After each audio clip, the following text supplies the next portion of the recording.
Hello, আসসালামু আলাইকুম। আজকে নিয়ে আসছি আস্ত ফিশ ভুনার রেসিপি। তো এটাকে আমি প্রথমে কেটে নেব। এইভাবে দেখতে পাচ্ছেন।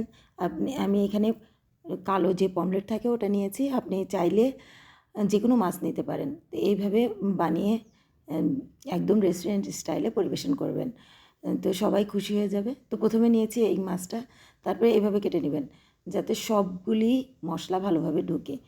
তো কেটে আমি লবণ দিয়ে রেখে দিয়েছি। তারপর নিয়েছি পেঁয়াজ, আদা, রসুন, তারপর টমেটো, লাল মরিচ। তারপরে এখানে বেটে নিয়েছি। তারপরে নিয়েছি লাল মরিচ, হলুদ গুঁড়া, জিরা গুঁড়া, তারপরে কালো গোলমরিচ, তারপরে টালা জিরা আর লবণ দিয়ে আগের যে মশলাগুলি পেঁয়াজ, আদা, রসুনের পেস্টটা ছিল ওটার ভিতরে দিয়ে ভালোভাবে মিক্স করে এটাকে 2 মিনিট রেখে দেবো যাতে বাটা মশলার একটা ফ্লেভার পাওয়া যায়। তারপরে এইখানে এই মাছটাকে আমি ম্যারিনেট করে রেখে দেবো। আপনি 2-3 ঘন্টা যদি রেখে দেন তাহলে ভালো।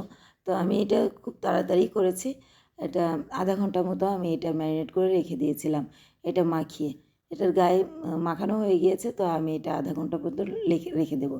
তো আমি এটা আধা ঘন্টা পর আমি এটাকে ভালোভাবে আবার উম মশলায় গড়িয়ে নিয়েছি। তারপর উপরে হালকা একটু কর্নফ্লাওয়ার দিয়ে দিবেন যাতে মাছটা ভাজার সময় একদম মোচমোচা হয়। তো দেখতে পাচ্ছেন মাছটা ভাজার সময় একটু মোচমোচা হয়েছে। দেখেন এটা কি সুন্দর একদম গোল্ডেন কালার ভাজা হয়ে গিয়েছে। তারপরে এটাকে আমি তুলে রাখবো। তুলে রেখে বাকি এটা দেখতে পাচ্ছেন আমি পুরাটা এখন তুলে নেব। মাছটা একটু বড় ছিল তো তুলতে সমস্যা হয়েছিল। তা এই এই বাকি যে মশলা আছে ওটাকে আমি ভালোভাবে দেখতে পাচ্ছেন কষিয়ে নেব। তো সবগুলি এমনভাবে কষাবেন যাতে মশলা থেকে সব তেল একদম বের হয়ে আসে। তারপরে দিয়ে দেবো এই মাছ।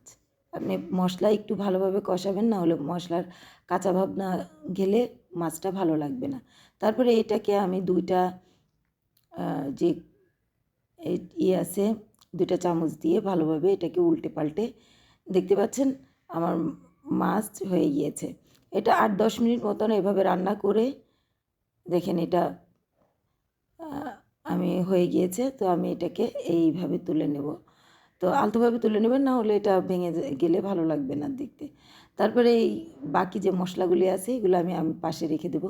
তারপর নিজের মতন করে সাজিয়ে নেবেন। দেখতে পাচ্ছেন আমি শসা, আপনার কাছে যা যা আছে বাসায় সব কিছু দিয়ে সাজিয়ে টেবিলে পরিবেশন করবেন। দেখবেন সবারই খেতে ভালো লাগবে। যখন খাবার পরিবেশন করেন তখন সুন্দরভাবে পরিবেশন করবেন যাতে খাবার আগ্রহটা বেড়ে যায়।